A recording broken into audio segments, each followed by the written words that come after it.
सभी को प्रणाम। आज के इस वीडियो में हम बात करेंगे कि वर्ण व्यवस्था का स्वरूप और लक्ष्य क्या है, संसार की 4 प्रमुख शक्तियां क्या हैं और संसार में समस्त दुखों के 4 मुख्य कारण क्या हैं। सबसे पहले समय का सदुपयोग समझते हैं। समय और श्रम का सदुपयोग करके ही मनुष्य प्रगति की ओर बढ़ता है। यदि इन दोनों का क्रम अस्त व्यस्त रहे तो फिर जीवन का कोई महत्वपूर्ण लाभ नहीं उठाया जा सकेगा। जो अपना समय बर्बाद करते रहते हैं वे यहाँ से खाली हाथों चले जाते हैं। मृत्यु के समय उन्हें प्रतीत होता है कि कितनी बड़ी मूर्खता की, इस सुअवसर की उपेक्षा की। श्रम करने की शरीर और मन में जो अद्भुत क्षमता है, उसी का सदुपयोग करने से विभिन्न दिशाओं में सिद्धियां तथा सफलताएं प्राप्त होती हैं। श्रम से जी चुराने वाले आलसी और समय का दुरुपयोग करने वाले प्रमादी एक प्रकार के आत्महत्यारे ही कहे जा सकते हैं। समय और श्रम ये 2 प्रत्यक्ष देवता हैं। इन दोनों पहियों का ठीक तरह तालमेल बिठाकर ही मानव जीवन का प्रगति रथ आगे बढ़ता है। जिसने समय का मूल्य नहीं समझा उसे ज्यों त्यों गुजार दिया, जिसने श्रम में उत्साह नहीं दिखाया, काम चोरी की तरह, बेगार भुगतने की तरह, मजबूरी में जितना अनिवार्य था उतने ही हाथ पैर फैलाए, तो यही समझना चाहिए कि वह जीवित रहते हुए भी मृतक जैसा आचरण कर रहा है। समय का अपव्यय और श्रम में अनुत्साह की बुराई जिसमें मौजूद है, उसे 100 शत्रुओं और हजारों विघ्नों से बढ़कर प्रगति पथ के अवरोध का सामना करना पड़ेगा। ऋषियों ने इस तथ्य को समझा था और उन्होंने एक सुव्यवस्थित योजना बनाकर मानव जाति को क्रमबद्ध अनुशासन में करते हुए यह प्रयत्न किया था कि हर मनुष्य अपने समय और श्रम का पूरा ध्यान रखे। समुचित सावधानी तभी रह सकती है जब उसका क्रम विभाजन ठीक तरह हो सके। पूरे दिन यदि कोई मनुष्य एक ही काम करता रहे, न कार्य में भिन्नता हो, न अवधि नियत हो, हर समय एक ही काम करते रहा जाए, कब तक कितना करना है उसकी कोई सीमा निर्धारित न हो, तो काम मनुष्य के लिए भार बन जाएगा। उसमें न आनंद रहेगा न उत्साह। अच्छा और रुचि का कार्य भी बोझिल होने लगेगा और करने वाला उससे घबराने लगेगा। 4 वर्ण ब्राह्मण, क्षत्रिय, वैश्य और शूद्र के नाम से विख्यात हैं। वर्णों की रचना किसी विशेष लक्ष्य को चुनकर उसी के माध्यम से आत्मिक प्रगति में एक निष्ठ भाव होकर लग जाने के उद्देश्य से की गई है। यूं जीवन का लक्ष्य तो आत्मकल्याण एवं पूर्णता की प्राप्ति ही है, पर उसका अभ्यास करने के लिए कोई लौकिक माध्यम भी तो अपनाना पड़ेगा। बुद्धि, आरोग्य, समृद्धि यूं अदृश्य एवं सूक्ष्म शक्तियां हैं, पर उनका वैभव तो किसी स्थूल माध्यम से ही प्रकट होता है।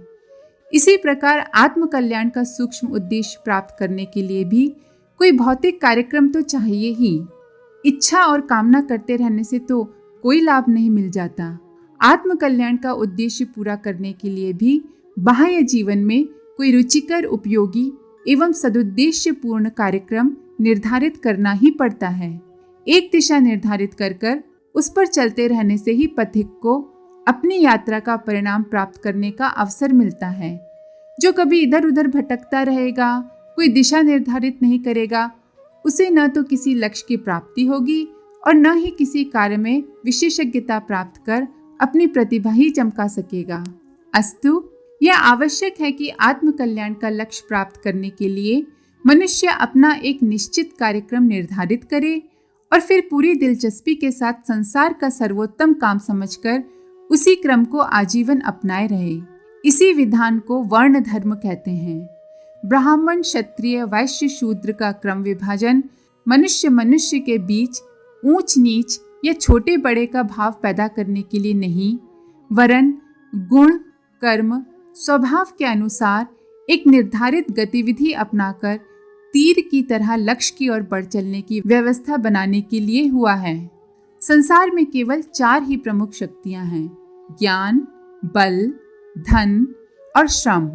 इन्हीं 4 खंभों पर प्रगति का मंच खड़ा किया गया है। मनुष्य ने अब तक जो उन्नति की है उसका सारा श्रेय इन 4 विभूतियों को है।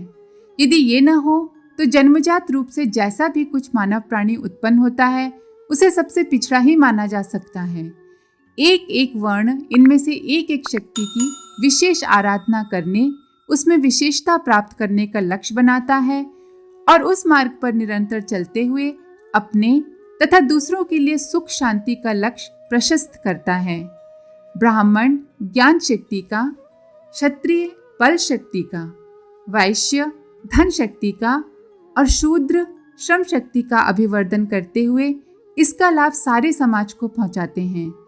इस कार्य विभाजन को दूसरे शब्दों में यह भी कह सकते हैं कि जो व्यक्ति ज्ञान की आराधना में संलग्न है वही ब्राह्मण है, जो बल की साधना में लगा है वह क्षत्रिय है, जिसने समृद्धि के अभिवर्धन में मन लगाया है वह वैश्य है, और जो श्रम देवता का अनुष्ठान करके इस गंदे अव्यवस्थित एवं कुरूप संसार को सुंदर बनाने का तप कर रहा है वह तपस्वी शूद्र कहलाता है।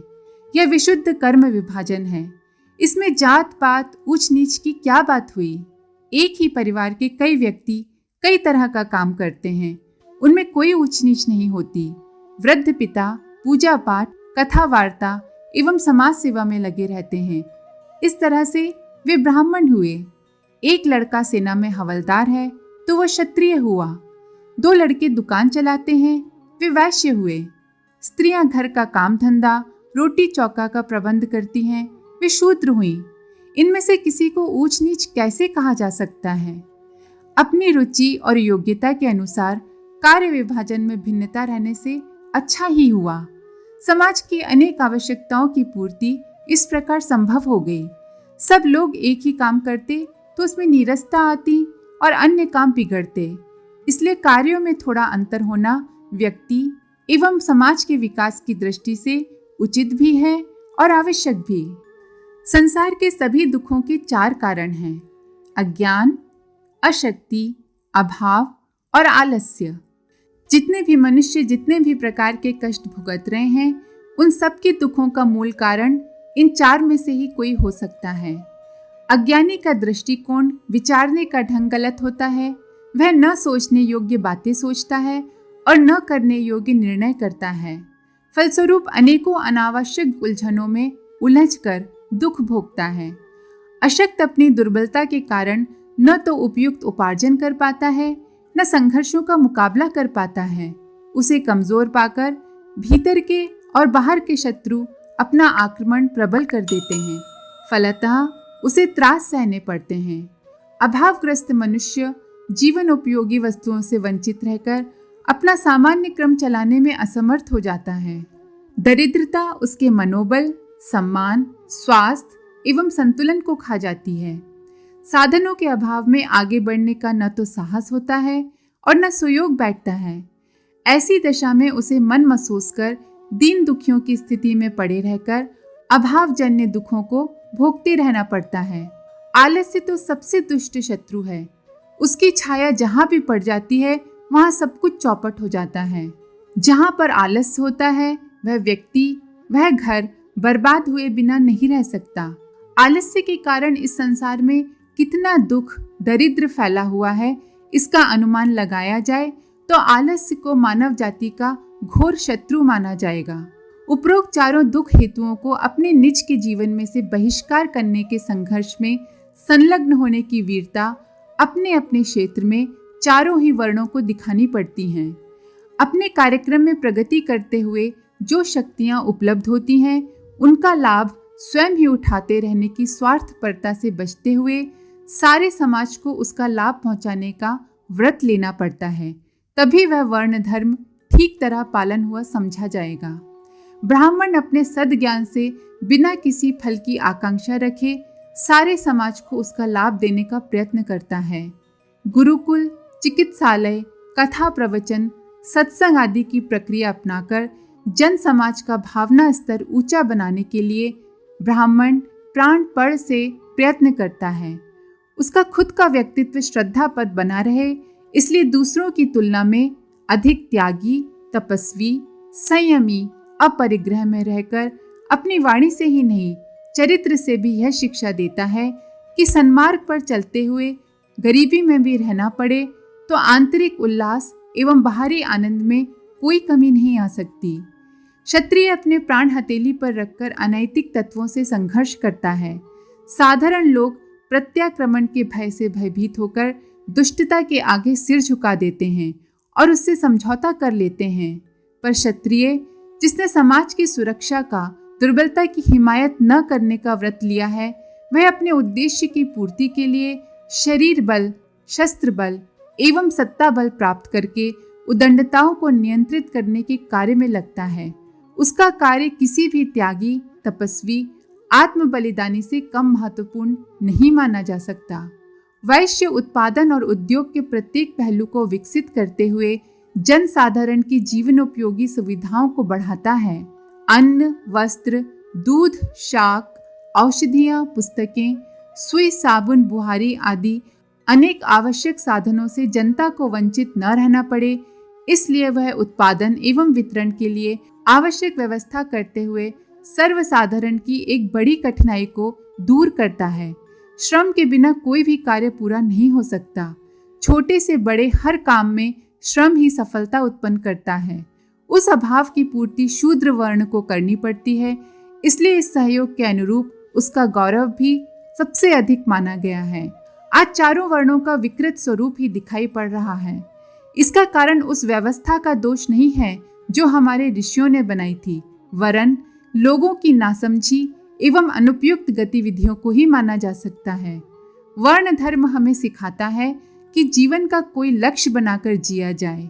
एक निर्धारित दिशा में पूर्णता प्राप्त करने के लिए लोकहित का उद्देश्य लेकर तन्मयता पूर्वक संलग्न रहा जाए और ये समझा जाना चाहिए कि हमारा कार्य संसार के किसी भी श्रेष्ठतम कर्म से घटकर नहीं हो सकता। ईमानदारी, कर्तव्य निष्ठा, समाज सेवा एवं आत्म कल्याण का लक्ष्य रखकर अपनी आंतरिक सद्वृत्तियों के विकास का अभ्यास करने के लिए कोई भी कार्य अपनाया जाए तो वह योग साधना, तपश्चर्या एवं पुण्य परमार्थ से किसी भी प्रकार कम श्रेयस्कर न होगा। वर्ण धर्म में आज भयंकर विकृति यह आई है कि उसे कर्म विभाजन न मानकर वंश परंपरा का रूप मिल गया है। जातियों को वर्ण समझा जाने लगा है। ऊंच नीच की निरर्थक भावना को इसी आड़ में प्रश्रय मिला है और अलग अलग गुटों के रूप में हमारा जातीय जीवन खंड खंड हो गया है। मानव जाति की एकता और श्रेष्ठता को नष्ट भ्रष्ट करने में आज वर्ण धर्म की विभूतियां अभिशाप बन रही हैं, पर उनका मूल स्वरूप वस्तुतः वैसा नहीं है। उसका निर्माण मानव के सुव्यवस्थित विकास क्रम को सरल बनाने के लिए हुआ था। प्रत्येक व्यक्ति अपनी रुचि और क्षमता के अनुरूप कार्य चुने, सदुद्देश्य से उसे आरंभ करे और आंतरिक सद्वृत्तियों के विकास को माध्यम मानते हुए पूरी ईमानदारी, जिम्मेदारी और दिलचस्पी से उसे पूरा करने में तत्परता पूर्वक लगा रहे, तो उससे उसका भी कल्याण होगा और समाज का भी।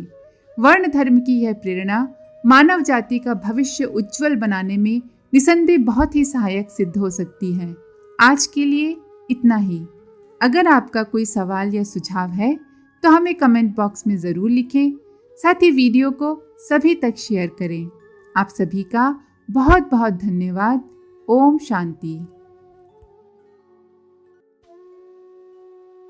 हमारे YouTube चैनल को सब्सक्राइब करें और बेल आइकन को दबाकर ऑल पर क्लिक करें ताकि नोटिफिकेशंस आपको मिलती रहें।